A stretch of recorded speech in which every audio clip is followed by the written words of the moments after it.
Thank you so much for joining us for this session. My name is Ruth Yeiser, and I'm on the Fair Districts PA Executive Committee, and one of my roles as outreach coordinator is to manage the Fair Districts PA Speakers Bureau. I live in Montgomery County, and I volunteered for Fair Districts PA since 2017, and I'm here today with Tony Crocamo, who is over by the door here, who is also on the Executive Committee for Fair Districts PA. Tony set the Speakers Bureau in motion back in 2016, and then he handed off the administrative reins to me in 2018. Tony lives in Lancaster County and now goes far and wide, and I mean far and wide, to speak on behalf of Fair Districts PA, and his magic lies in being able to turn redistricting reform into a story, and you will experience that magic today. So how many in this room here are new volunteers, really new to Fair Districts PA, who are, oh good, we have quite a few, who are really interested in getting comfortable with our purpose and our goals and just kind of how to explain this whole redistricting thing to others? Great. And how many here maybe are already involved in speaking or have been involved in speaking or been involved in Fair Districts PA and are really interested in maybe getting more involved with the Speakers Bureau and doing some presentations and finding out what we're talking about now, what our messaging is now? Great. And you can be both. You can be both, absolutely. And part of the Speakers Bureau too is speaking to different groups, but it's also finding groups that are willing to invite us in. That's a big part of being on the Speakers Bureau, is helping us to find people who will invite us to listen.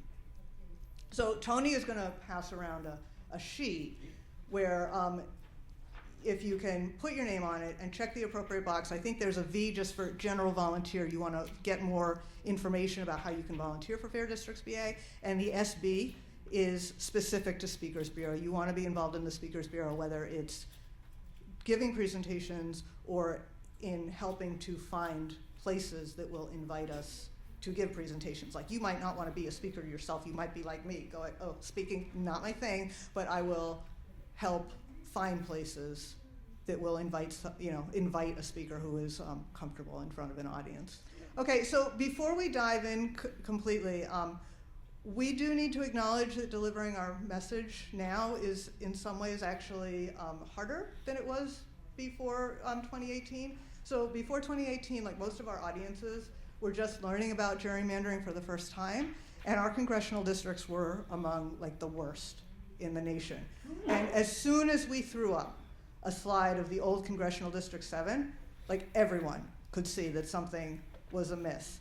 Today, thanks in large part to the light that Fair Districts PA has been shining on the issue, we do have maps that allow voters to pick both the majority of the congressional delegation and the majority party in Harrisburg's General Assembly chambers.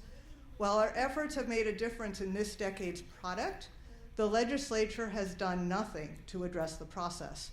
And to fix the problem, we have to fix the process.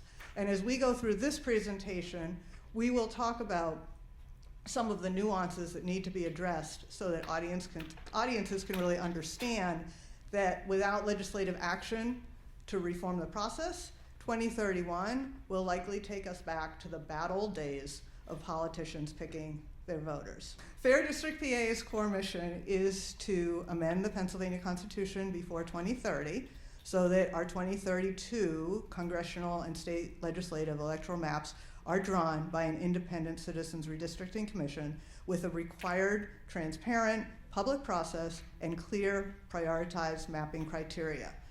This requires a continuing heavy list of public education, advocacy with individual legislators, and building enough political power to push back against resistant legislative leaders. So we need education, we need advocacy, we need collaborative networking. And this presentation will help you explain to others what Fair Districts PA is all about. So in a general presentation, which this is going to start to become, we start off with the three basic definitions that are central to a redistricting conversation. We've got reapportionment, redistricting, and gerrymandering. And then will explain the two separate redistricting processes in PA. We've got two separate redistricting processes that we often get confused about. So it's real important to understand that there are two distinct processes. One is to draw Pennsylvania's congressional districts, and there is a separate and distinct process for drawing the state House and state Senate districts. Party leaders get to control both processes, and that's the basic problem. The inherent conflict of interest of having party leaders draw district lines, because party leaders will always draw lines to benefit their party. Democrats will draw lines to benefit Democrats. Republicans will draw lines to favor Republicans. This is not a red issue. This is not a blue issue. This is a citizens' issue. Voters should choose their legislators. Legislators should not choose their voters. And we're going to discuss the challenges to our messaging that come with needing to fix the process in order to permanently fix the problem. Then we'll offer Fair Districts PA solution to the conflict of interest, which is an independent redistricting commission. We'll talk about the barriers to reform. Did I mention that Tony's been working on this issue since 2016, and I've been working on this issue since 2017? And then we'll talk about our path forward. All right, so why do we even have redistricting in the first place? Article 1, Section 2 of the Federal Constitution calls for a census every 10 years of the population for the specific purpose of reapportioning, allocating by population congressional districts. So it's embedded in the Constitution. The Constitution says we have to do it every 10 years. They do not say, the Constitution does not comment on how to do it. So it left it to all the states to figure out a way to do it, and various states have various different ways. So every 10 years, based on the US population, congressional districts are reallocated, and redistricting of state legislative offices occur at the same time. So there are 435 congressional representatives, Washington, D.C. And Pennsylvania has 17 congressional districts now.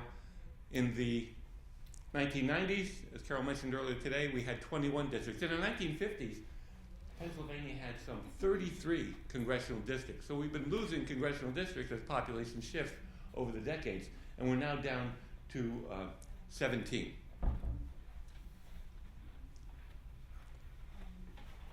Redistricting. Okay, this is a foundational term for us. We have to know what redistricting is, and it is essentially just redrawing the boundaries for the 17 congressional districts in Pennsylvania, which have about 765,000 people in each district. About. The 203 state House districts, each of which is comprised of some 64,000 residents. In all of these instances, it's residents, it's not voters, it's not citizens, it's residents. So the 1-year-old, the new immigrant, they all count. It's population, resident. And the 50 state Senate seats at 260,000 in each state Senate seat. So that's redistricting, drawing the boundaries for congressional districts, state House, and state Senate. And within those districts, they have to have about that level of population in each one. The 2021 maps created districts that will be good through 2030. There'll be a census in 2030, a redistricting in 2031, and those new maps will be in place in 2032.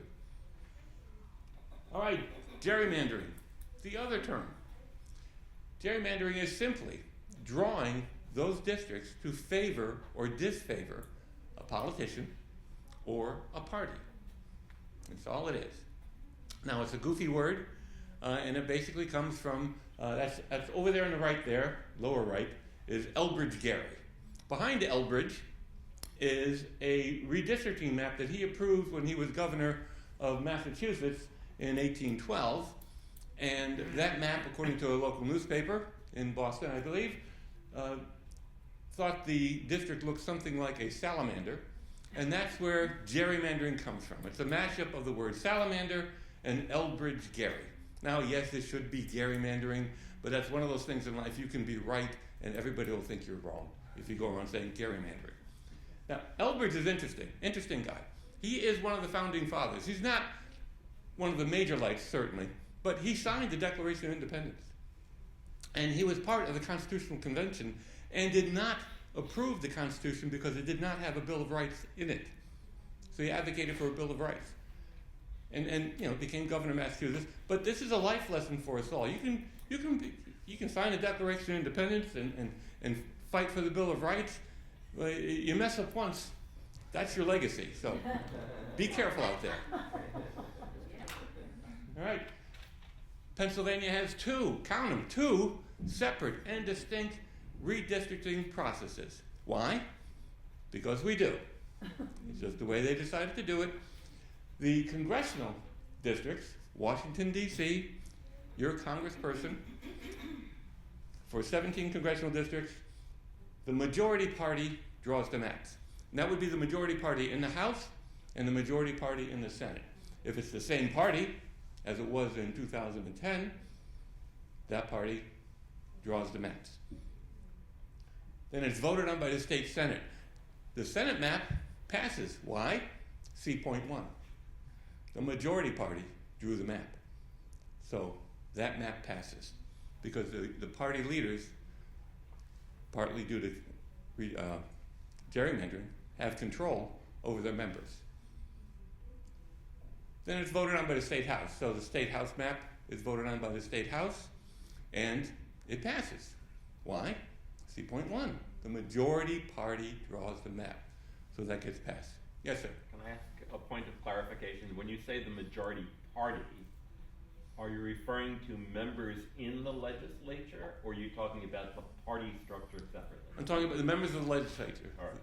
Thank you. Okay, so it's the majority in the legislature. Yes. One other thing, the majority party draws the maps, and that is, so the senators draw the maps for the senators and the congressmen draw the maps. The representatives draw it for the representatives. No, it's the State House, Harrisburg State House legislature. So if Draws. if one party controls the Senate and another party controls the House. You have 2 separate maps, and then there's got to be some negotiation, and then, okay, but this is only for the congressional maps. So you have the legislature in Harrisburg, House and Senate members, majority party drawing the maps. Now, drawing the maps is kind of a misnomer. In the 2011 process, the one party, the Republicans, held the House and the Senate, and I believe the governorship at the time, and so they drew the maps. Those maps are drawn in private. They probably hire a mapping consultant who does what the majority tells them to do. Those maps are drawn in private, but there was a dummy bill, and it described every congressional district the same way, consisting of a portion of the Commonwealth of Pennsylvania. That was the description in the dummy legislation, the initial legislation that was put in, until about, I believe it was like 6 hours before the final vote. That passed first consideration and second consideration with that description for every district. Nobody knew, except the people that drew the districts, what those districts were. Then they put the actual boundaries of the districts in for the final consideration, some 6 hours before. If you're a legislator, what are you going to look at? Where's my district? Where's my So there was maybe time for them to look and digest their own district, but I'm thinking none of the legislators, except those that drew the lines, and it's going to be the party leaders, had a sense of the impact of the entire map. And those maps resulted in results, even though the state was voting 50-50 for Republican and Democratic congressional candidates, it was a 15-3 Republican majority in the congressional seats in Pennsylvania. So 50% of Pennsylvanians, and it was actually a titch more than 50, it was 50 point something 1%. So a little bit more than 50% of the Pennsylvanians voted for a Democratic candidate, and they got 3 congressional seats. Slightly less, just a titch less of people in the state voted for Republican candidates, and they got 15 of the seats back then. So that was... What year was that? That was the 2011 maps. Those are the maps that were invalidated by the Supreme Court in 2018. As, yes? Yeah. I want to be sure I understand this. So this is for voting for the federal congressional district. Federal congressional districts. It's determined by the state majority party. It's the majority party in each chamber. Okay. So you can have, that might be the same party. Same party can have both chambers. The majority party in the state House and the state Senate. Correct. Okay, right now the state House has a majority Democrat and the state Senate has a majority Republican. As they did in the last redistricting cycle, the one we just completed. Going today, which would be the majority party? The Republican? The Republican would draw a map for the Senate, and the Democrats would control the process for drawing the maps for the House. You get dueling maps. Okay. And then they have to, and yeah, the House and Senate, and then they have to get together and talk about it. So there is some give and take there, but So the majority party in each chamber draws the maps. That's what I was missing. Yeah. For both houses? Excuse me? For both houses? For both houses, yes, yes. They draw the maps. Yes. And one, I'm sorry, we're talking about congressional districts. I'm sorry. And just one clarification here. So in the last session, when they drew the maps, Tony just spoke a little bit. Both chambers were controlled by Republicans, but we had a Democratic. Democratic. This time around, Yeah. right now, we have a Democratic House, we have a Republican Senate. That would mean that if they were drawing the maps today, they would have to compromise, right? Do they do that? And it was, again, talking about congressional districts, the House and the Senate, the most recent redistricting, our current maps, we had that situation. The Democrats controlled the House, Republicans controlled the Senate, and we got different maps. We got a fairly good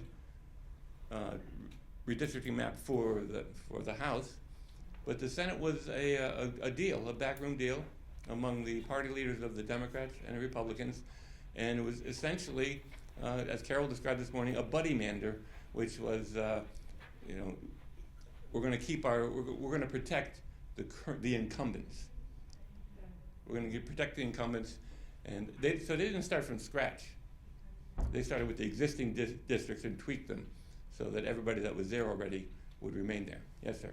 So I just heard you right in saying that the Senate map was determined by the 4 party leaders in the Senate, and the other senators didn't know about it until 6 hours before the vote. In the 2011 process for the congressional maps, the only description for the actual districts in the congressional districts was consisting of a portion of the Commonwealth of Pennsylvania. So that's the 2011 process for congressional maps. That passed first consideration, second consideration with that language in the bill. Then the boundaries were put in some 6 hours before the final vote. For the Senate, and then it went over the House. Yeah. All of this happened the week before Christmas. Yes. And when Tony's talking about the map, this was descriptions. The boundary runs up to, the red barn on Route 15 and then shifts to the left. There wasn't even a visual map out there yet. Okay, but they do what their party leaders tell them to do. And they raise their hand and vote again. Yeah. And in the 2021 drawing, We'll get what there. occurred? Yeah, we're going to get to that in a bit. Was there another question? Yes, sir. just to go back to the first pass and the first vote and the second vote. So essentially the legislators are kind of voting for something for which they actually have no information. They're essentially voting for, they know that it's kind of a farce because they're voting for something that has no definition. But they have to vote first, then it comes up for a vote again, and they know also that they have no information about it, they're just voting. And it's only kind of at the very last minute that something is actually introduced for a vote that actually has the significant information. I can't tell you who the Republican leadership, which controls the process for those maps, who they shared those boundaries with. Okay. Something tells me that within the caucus, there may have been people within the Republican caucus that were appraised. Right. Something also tells me that the Democrats probably kept in the dark. We don't know. We actually do know that the Democrats were not kept in the dark Okay. as much as we thought. There was Louder, a deal. please. Yeah. There was a deal that was going down with the Philadelphia delegation to ensure that the Philadelphia delegation would stay in safe seats. Uh-huh. So there were congressional reps at the time who were telling their state folks Uh-huh. to vote for this bad map. So there were Democratic legislators who voted for this very bad. I see. All right. Yes. So there was kind of like secret deal making behind it in order to get, okay. Yeah, Thank well, you. and that's one of the points we want to make about redistricting. It should not be behind closed doors. Right. It's got to be out in the open. There's less of that sort of thing if it's out in the open. Yes, sir. I'll just add to what you just said. When Ruth and I met with our former state senator years ago, he openly said, "You don't understand. We've always had a gentleman's agreement." Mhm. Nope, he wasn't trying to hide it. He was like, "We've always had a gentleman's agreement." Yep. Okay, so I'm going to move on here. And then it goes to the House and the Senate, signed by the governor or vetoed by the governor. So it passes like any legislation. All right, now, this is for the state House and state Senate districts. Different process. And in that process, you have the majority and minority leader of the Senate and the majority and minority leader of the House. Those four pick the fifth member, final member of the committee. It's the Legislative Reapportionment Committee. And if they can't agree, and they can't, because it's a Republican, they can't. Well, I shouldn't say they can't. I'll just say they never have. I'll also suggest they never will. Because the party of the fifth member controls which party controls the process. So if they can't agree, the Supreme Court, state Supreme Court, appoints the chair. And if the state Supreme Court, as I'm looking around here, you guys are old enough not to get terribly disillusioned if I tell you even the courts today are partisan. Honest, I know. And I'll talk to you about Santa Claus later. But the courts today are partisan, so the majority party on the court will determine who controls the pencil. And you can get a good and decent and fair chair, as we did, I think this last time around. Nordenberg was interested. His values seem to reflect to some extent our values on having a more open process, on getting input from the public, on getting testimony and everything. So we got a good chair this time around. But there's no guarantee of getting a good chair next time around. So the party affiliation of the chair determines which party controls the process, and the proclivity of the chair to be a political hack or a fair-minded person controls whether it's going to be a gerrymander.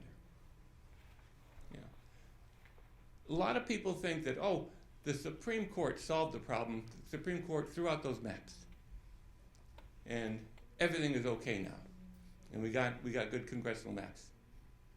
And the Supreme Court didn't do anything with the state maps in 2011. The 2011 state maps, and they've never haven't weighed in on these maps. So we don't, you got to fix the process. The process is the problem. We lucked out last time around. Okay, fine, a little bit better. But the process is the problem, and there's nothing to prevent gerrymandering in the current process. Okay, so that's, this is the district that Ruth was referring to, the old Pennsylvania 7th district. I mean, look at that. The timeline for the process, for the maps being in, but there is a timeline for when the maps have to be in place. So yeah, so this is actually why our messaging is kind of complicated and more nuanced right now, because, and I'm going to go back. Oh. You got to go back on that district. Right. So I'm going to go back to this. This is what the map looked like in 2011, and this is what we got to throw up on the screen when we were doing these presentations in 2017 and 2016, the beginning of 2018. We got to throw this slide up, and everybody could look at this and go, something's wrong with this picture. Like, what's wrong? What's wrong with this picture? And then when we followed up this slide with the next slide, then we could really see the mind-boggling power of this goofy congressional map, right? Because the 2011 congressional maps, they were drawn to send 13 Republican congressional members to Congress, and they were drawn to send 5 Democratic members to Congress. It didn't matter that Pennsylvania's electorate was evenly divided. It didn't matter that Democrats were winning most of the statewide elections. It didn't matter that Republicans only rarely crossed the 50% threshold of the popular statewide vote. Didn't matter. The delegation was always 13-5.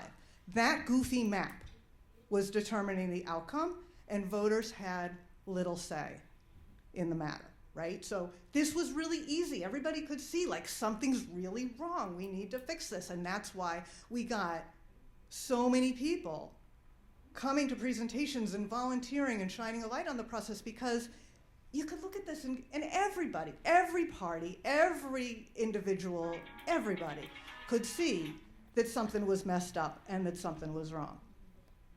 Okay? But then in 2018, the Pennsylvania Supreme Court, remember the League of Women Voters, that whole thing, they threw out Goofy Kickin' Donald. They said, that's no good, can't do that anymore. And they gave us new maps where the Congressional District 7 looked like this.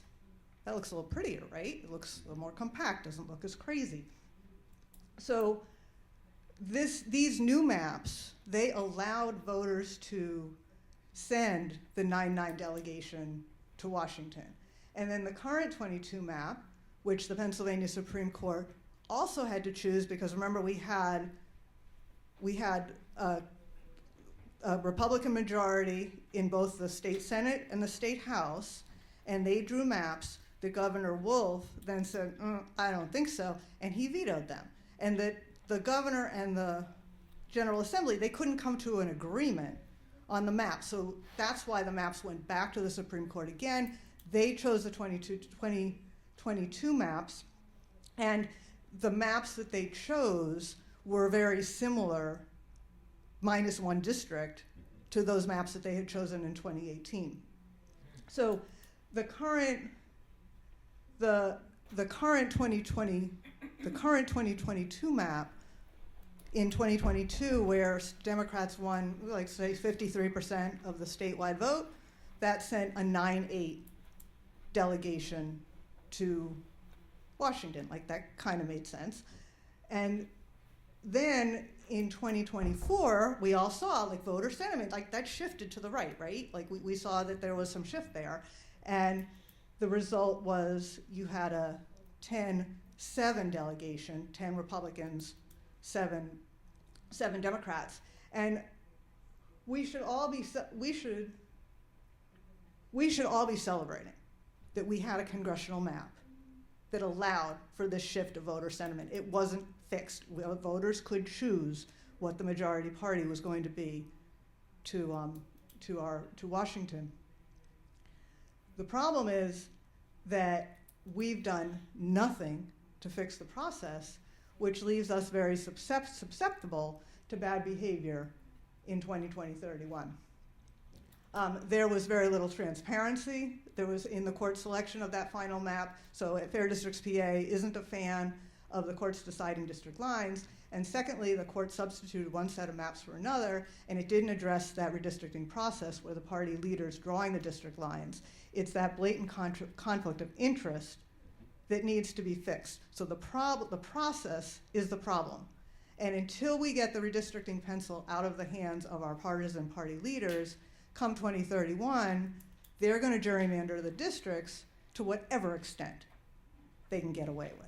Okay, so that's sort of part of the problem with our message. That's what makes our messaging a little more challenging right now, is that we have to remember the process is the problem.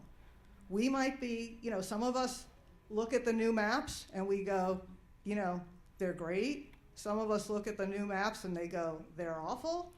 But the process, no matter what we think of the product, the process still stinks. And the process is what we have to fix if we're going to expect any type of responsive and fair maps in the future. All right.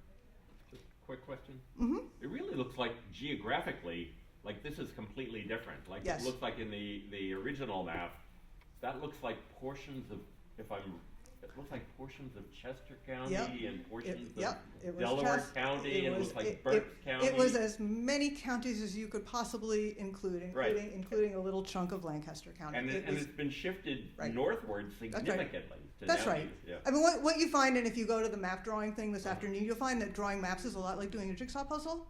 And where you start is going to depend on where you finish. And when the new congressional maps were drawn back in 2018, they happened to start in Bucks County, and that was District 1, Uh-huh. and then continued outward. All right, thank So numbers don't so much matter, but understanding that this is what the old District 7 looks like, this is what the new District 7 looks like, and the old District 6 was a mess because the old District 6 was combined in with that District 7. The new District 6 is much cleaner and so forth.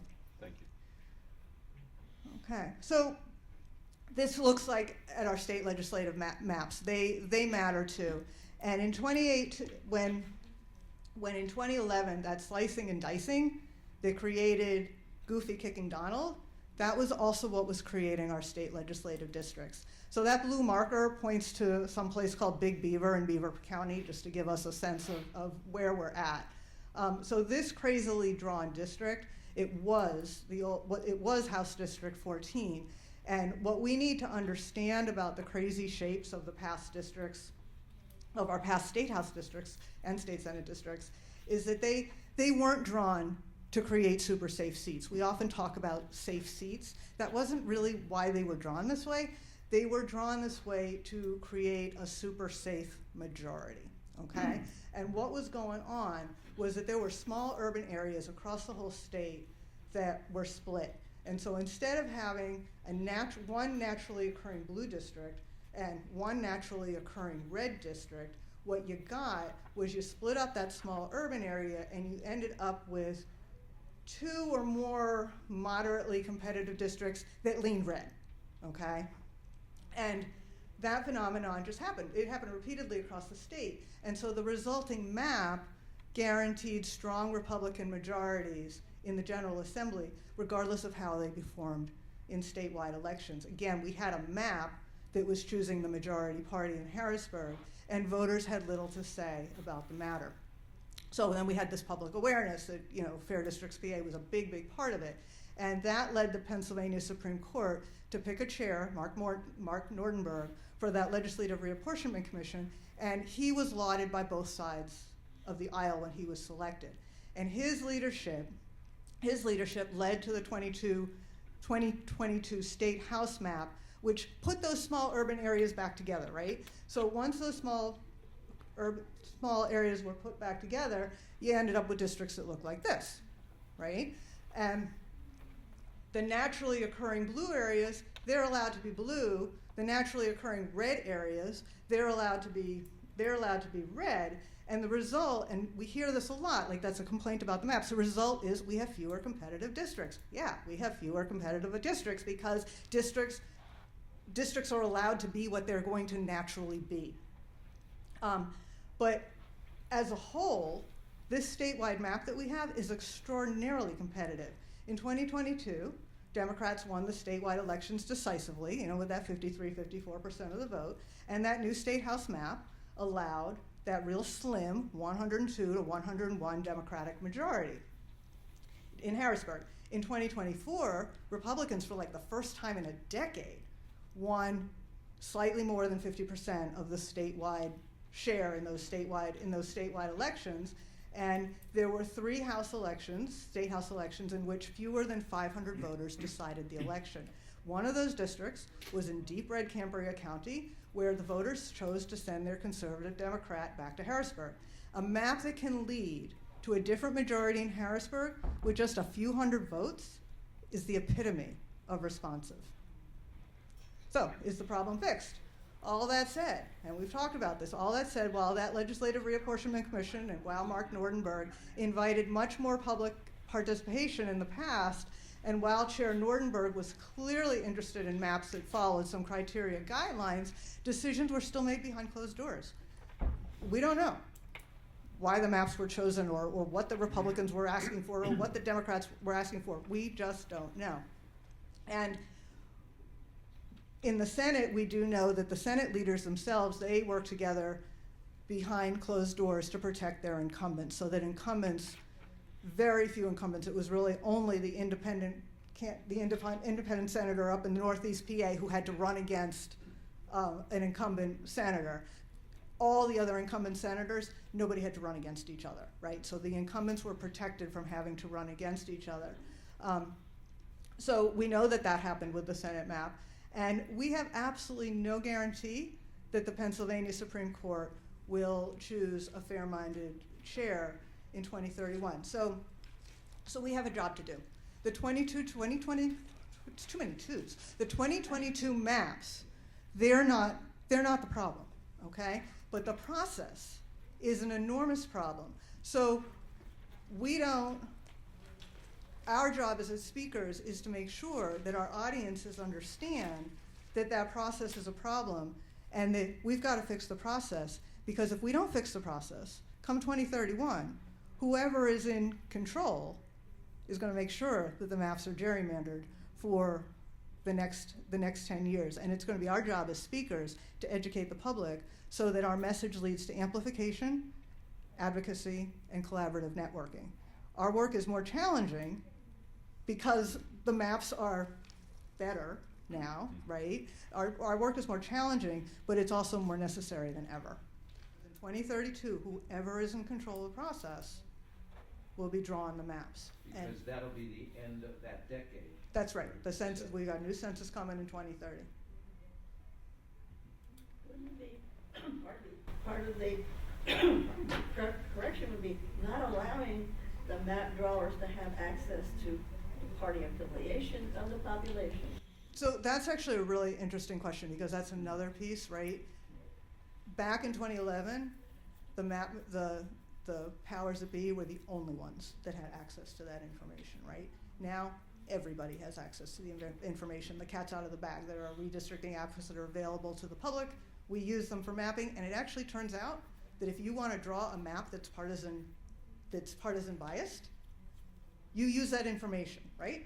But guess what? If you want to draw a map that's fair, that has partisan fairness involved, you got to have that information too. So, but the important thing now is that information is available to everybody. So when we see the maps, and we can see how different precincts lean, how different areas lean, and we can see exactly what was going into drawing the maps. Why redistricting matters? So gerrymandering creates a non-responsive legislature. Far-left legislators and far-right legislators, they're reluctant to cooperate. I mean, we have a 50-50 split in the House. If you have a 50-50 government and neither side is talking to each other, how do you get anything done?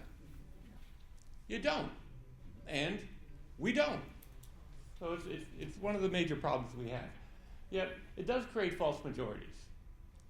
The makeup of the legislature is not an accurate reflection of the will of the people. This is truly what Fair Districts wants. We want maps that accurately reflect the will of the people. I'm from Lancaster County, and any district House or Senate or congressional that has mostly Lancaster County is going to be red. It's going to remain red for the foreseeable future.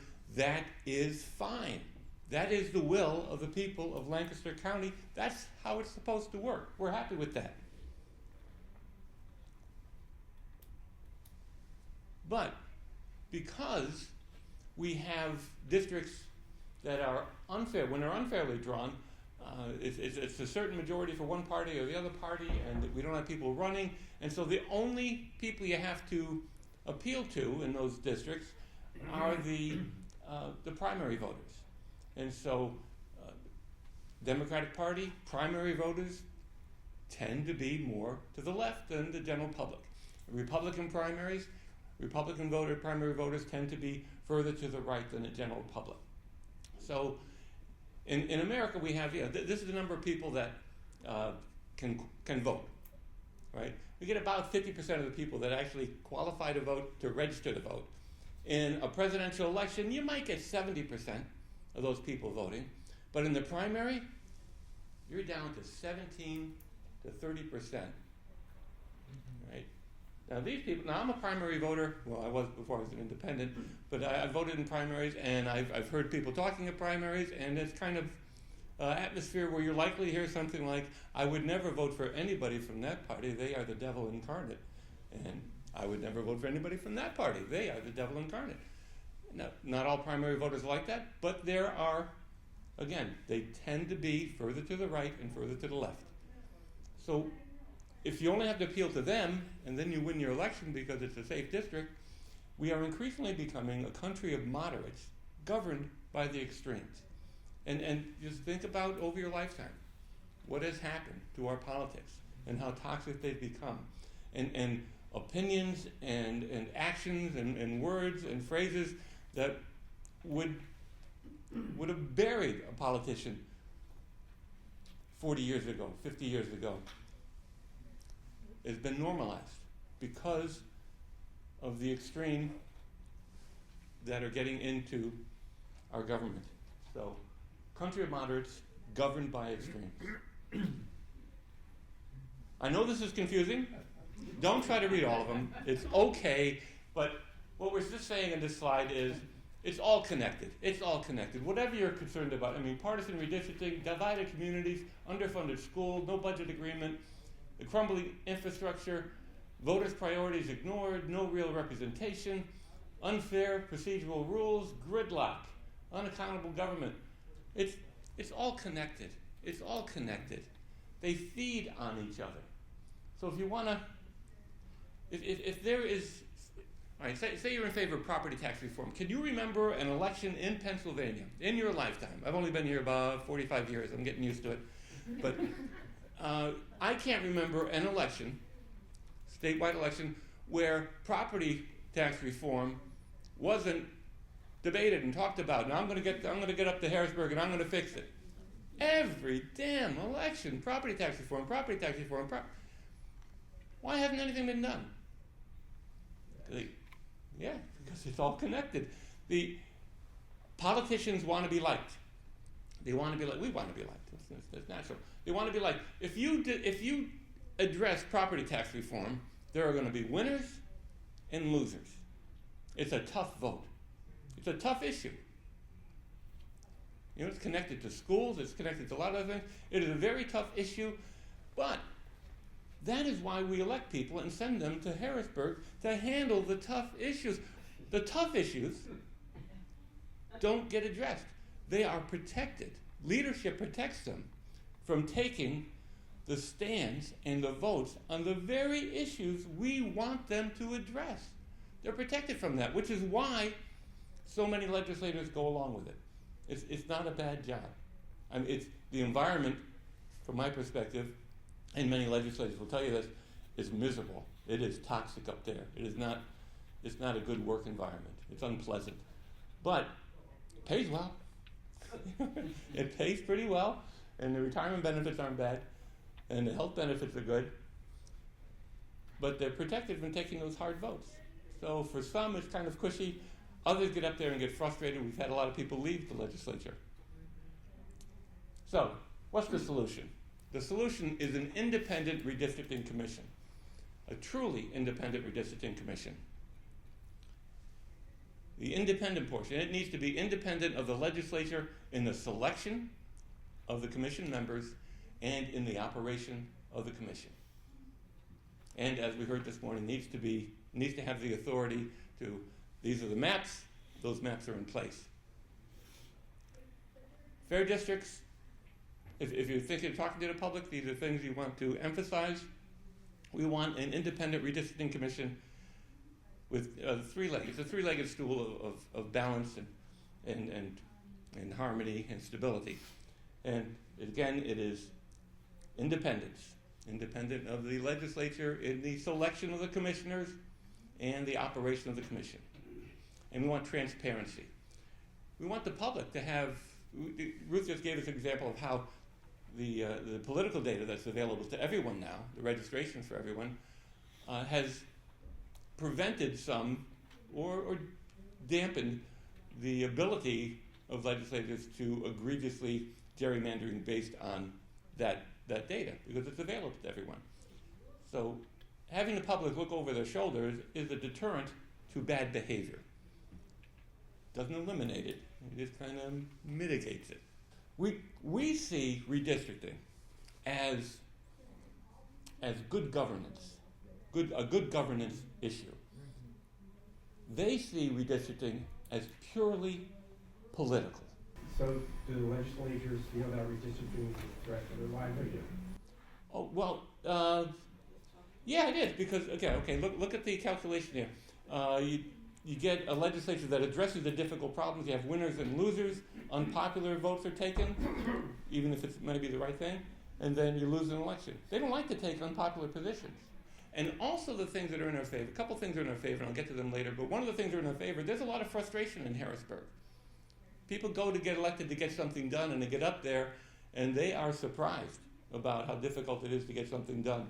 So there's a lot of dissatisfaction. The other part of the the prioritized mapping criteria. We want to know why they're making decisions. We want prioritized mapping criteria. We want to know what is the permissible deviation of population. We want to know what the deviation is, and we want measurable criteria for compactness, and we want measurable criteria for things like wasted votes. And that's part of packing a lot of Republicans or Democrats into one district. So that candidate wins with 90% of the vote. We're actually maybe some of those votes should have been in this district over here. So we want to know what standards they're using. And if they deviate from those standards, we want an explanation of why it was necessary. Presumably it was necessary. Like I say, you're not going to get the population exactly right every time. Okay, this level of deviation is permissible. Oh, you had to go over that in these two instances. Why was that necessary? Oh, that sounds reasonable. Okay. Yes, sir. Excuse me, earlier I heard something about knowing there's so many Democrats here, so many Republicans there. You want to draw the districts so that there's a fair mix. But, justice being blind, shouldn't you just draw the districts with no regard whatsoever to parties, but just have that contiguous, compact districts and let the chips fall where they may? Wouldn't that be fairer? It's when the prioritized criteria are put together, I will guarantee you, party affiliation will not be at the top of that list. But you can't avoid party affiliation. Knowledge of party affiliation is necessary to do an egregious gerrymander. It's also necessary to do a fair map. The same. It's necessary to be fair to independence. Yeah, absolutely to be fair to independence. We're not looking for parity. We are not looking for parity. We are looking for an accurate reflection of the will of the people. Okay, so and you can't. There's no way to hide party affiliation now. So we're looking for a map that doesn't purposely disfavor or favor any candidate, any incumbent, or any political party, period. And because that partisan data is out there everywhere, if you don't use it, you're going to create a map that or there's a large possibility that you are going to create a map that purposely favors one party over another. Because I can look at that map, I can look at the partisan information while I'm not part of the commission, while I'm home, and then I can come back to the commission and I can remember, oh yeah, this precinct over here, this is a red precinct, so I'm not going to tell anybody, but I'm going to put it in this district, right? Because I can remember stuff. So you have to allow the use of partisan data to ensure that people like me are not home looking at stuff that I'm not supposed to be looking at and then pretending that I'm not looking at it when I'm drawing the map. But when you're talking as fair districts, adopt fair districts line. In your own, say what you want, do what you want. Well, we do need to have consistent messaging. So, all right, so the commission, independent redistricting commission, 11 members is it still 11 members in a new? Okay, 11 members from 3 different pools. 4 are going to be from voters registered with the largest party currently, that is Democrats. 4 voters registered in the party with second largest registration in the state, and then 3 registered voters who are not registered with either of those 2. Okay, so those are the 11. Transparency. Public access to tools and data used by the IRC, including political data. Everybody gets to see it. We want to know what they're relying on to make their decisions, and we want that available to everyone. Open meetings with public access. Public review of maps 10 days before the vote. We don't want to have them say, oh, here's the maps, surprise, and then we go look at them and see whether we like them or not. We want public review of the maps 10 days before the vote so we can weigh in. Standards, we want mapping criteria. The redistricting plan must follow the U.S. Constitution, federal laws, and the Voting Rights Act. And that applies to all of us as well. Shall not be drawn to favor or disfavor, discriminate against an incumbent, candidate, or political party. All right, this is the timeline that we've been talking about. In Pennsylvania, first of all, the redistricting criteria, if I didn't make it clear, are embedded in the Pennsylvania Constitution. So the legislation we need to change the process is a constitutional amendment. Constitutional amendment in PA has to pass 2 consecutive sessions of the Pennsylvania legislature. Pennsylvania legislature sessions are 2 years each. New session is starting in January. January 25, 26 session, we pass the legislation, constitutional amendment. Passes again during the 27-28 session. If it passes, and we have a referendum, it goes to referendum by 2029. Now, I want to mention this referendum part. A lot of the pushback we get from legislators and leadership who oppose this, their take is, we are the elected leaders of the state. The people put us in this position to make these decisions. There's no accountability for the commission. The people get to decide whether they want this independent redistricting commission. Who are you, as a legislator, to stop us from deciding? You're concerned about the people? Let them weigh in. So this would appear on the voters' ballots? Yes, it would be a referendum question on the ballot. The general election or the primary? General. We want the general. If it passes early enough in 2027, for the second time, we can get it in November 2027. If it passes any time after that, it would be November 2029. Yeah. I will talk about a tight window we do not want to have to crawl through. Right. But yeah, there's a narrow window to do it. Okay. But we're going to bust our butts to do it this way. There will be a lot of money spent in that election cycle to explain to the public why your ability to weigh in on this is a bad thing. So, trust me, it'll be contentious, but I think it's a fight that what we get to. The hard part is this and this. That'll be a fight, but that is so much easier once you get to that point. And then once we get to the 2030 census, and then the IRC commission is impaneled and goes into effect. And those maps that we'll get in 2031 will be with us through until the 2040 census cycle, redistricting cycle begins again. All right, now, there was a question before about bills that that don't get done. I know it's confusing looking, but this is a tsunami of legislation and a trickle of results. That's all we have here. That's all it's done. The 4,105 bills were introduced in the 2021-2022 session. 4,105 bills. That's 4,105 bills. Can you imagine being a legislator and having to read 4,105 bills? Not one of them has. 1,300 by Republicans, 1,400 by Democrats, 499 by Senate Democrats, 780 by Senate Republicans, 10 by a Senate Independent who was gerrymandered out of his seat in the last time around. Okay? A lot of legislation. Fair Districts is not suggesting that all of these 4,105 bills were good ideas. I also am very comfortable saying within those 4,105 bills, there are things that Pennsylvanians have wanted for decades. And these are not bills that are found wanting, discussed and found wanting and voted down. These are bills that are ignored. The difference between introducing a bill and throwing it in the trash can for 70% of the bills, there's no difference.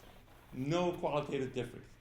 Pennsylvania's legislature, the country's largest full-time legislator. I think Minnesota has a larger legislator, but they're part-time. Third most expensive, and by some accounts we might be the second most expensive if you consider all the benefits. And we are among the least productive. This is what we get.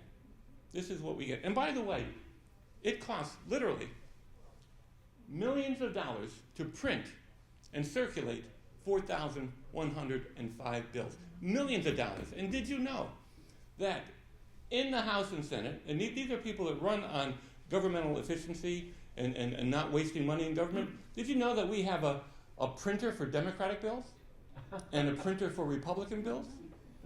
Did you know that we have an IT department for Republicans and an IT department for Democrats? You look at the emails, different email structure for both parties.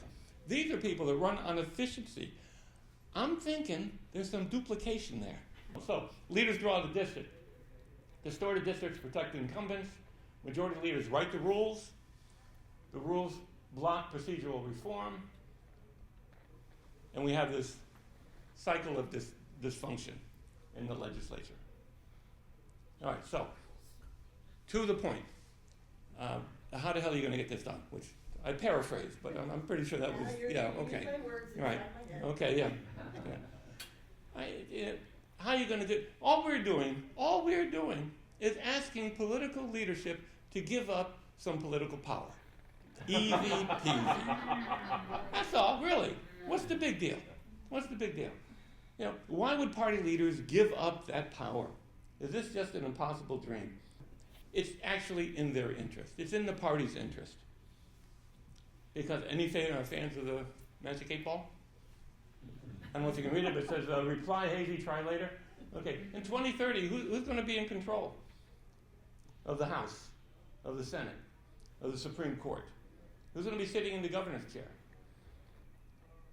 Ask your legislators, including your leaders, if they're in the party leadership, what's going to happen to them? What's going to happen to their party if the other team holds the redistricting pencil? Your safest bet for either party is an independent redistricting process. Why is the IRC necessary? And these are basic points to make with people. The process that created, and this is, for everybody that thinks the problem's been fixed or the maps look pretty good now, process that created some of the worst gerrymandered districts in the nation is unchanged. And IRC will end the conflict of interest of party leaders drawing the district lines. We talked one of the pushbacks you'll get when you talk to people, or certainly legislators, is where are you going to find 11 people who want to draw maps who aren't political? And that's fair. That's fair. maybe you can't get the politics out of it, but you can get the conflict of interest out of it. And as far as finding 11 people in Pennsylvania who are more interested in districts accurately reflecting the will of the people than favoring one party or the other, we got 11 people in this room. We got 13 million people in Pennsylvania. We got 9 million voters. You're going to tell me out of 9 million voters we can't find 11 who care more about fair districts than partisan one-upmanship? I just reject that argument. Voters should choose the legislators. Legislators should not choose the voters. And this is the ABCs when you're talking to whoever you're talking to. Majority, yeah. Maps drawn by Democrats will favor Democrats. Maps drawn by Republicans are going to favor Republicans. Maps drawn by citizens will favor the citizens, and those are the maps we want. As we said earlier, we currently have maps that allow voters to pick the majorities in our congressional delegations and our state legislature. That's great, but if reforms don't happen, whoever is controlling that process in 2031 is going to do everything that they can to gerrymander the lines in order to cement those majorities for the next decade. In that case, it's going to once again be the maps and not the voters that choose the majority party, and our legislators will be completely unresponsive. So, our role is to educate the public so our message can be amplified and advocated for by a collaborative network of organizations. On our website, there is a form that organizations, congregations, and associations can use to request a speaker. If you have connections to an organization or a congregation or association, it would be super helpful if you can encourage inviting a speaker. It's also super helpful when such groups request a speaker because then the audience is built in. When speaker requests come, and this is my role as an administrator, when the speaker requests come in, I send an email out to speakers in search of a volunteer speaker. And once a speaker has volunteered, I send a confirmation out to the speaker and the event host so that they can work out the remaining details. And events that are open to the public are posted to the Fair Districts PA website calendar so social media can pick it up. On the confirmation email, I will also CC the local coordinator in the area, and the goal of that CC is to encourage the speaker and the local coordinator to connect. And that way, local coordinators can be present, and or they could delegate a volunteer to be present at your talk. Before the talk, the local coordinator can help with publicity. At the presentation, they can help circulate the petition. And they can use our database program to invite people. They can make sure that people are invited. They can get in touch with local press. And then after the talk, the local coordinators can connect with the audience members who expressed an interest in volunteering. Like we passed around that clipboard before, like as sort of the local leader person, guess what? Those of you that put your name on that, you're all gonna be hearing from me. Okay, so having somebody here who can pass around the clipboard and get names and get contact information, that allows people to move forward and to volunteer. So if you are part of the Fair Districts PA Speakers Bureau, if you are coming in as a speaker, you will have access to Slack. That's our online workspace. It's sometimes at first it can be confusing. It's a little bit overwhelming sometimes at times, but once you get used to, it's a really great place to get information and to exchange ideas. We also have a speaker resource folder within our Fair Districts PA Dropbox, which has all these slides. It has decks that are sort of prefab, kind of like this one, and it has this master deck thing which has like 300 slides in it that you can pick and choose from to adapt for your group. So if your group is brand new to redistricting, you're going to choose some real basic slides. If your group is looking for an update, you're going to get into some more complicated issues like we did today. We also have YouTube videos, which kind of it's like a best of thing. So you can look at things there where Tony is done, and when he's in rare form or when Carol's in top form, and you can really get a good sense of what a presentation can look like for different issues. There's also the Fair Districts PA website that has the news and updates. It has also has an events calendar. So if you're thinking about volunteering as a speaker, you can attend events that are in your area and build up your comfort zone. Another way to build up comfort in talking about our issue is to volunteer for our polling place outreach program in May. That won't be a whole big presentation, but it's like, a short 90-second talk to voters, and it really gets you to, get to the meat of the issue quickly, which we didn't really do today, did we? And there's also tabling opportunities that will start. Actually, they're already starting in March 1st. I just posted like a tabling opportunity in Dauphin County for March 1st. So bundle up and get out there and tabling. But that allows you time to talk to the public, get used to talking to the public. You can always contact Tony or myself and other speakers with questions and concerns. And with your help, we can amplify our message and get Pennsylvania to be really, as Carol said, loud about expecting our legislators to reform the process. Oh. All right. Yeah. Yay.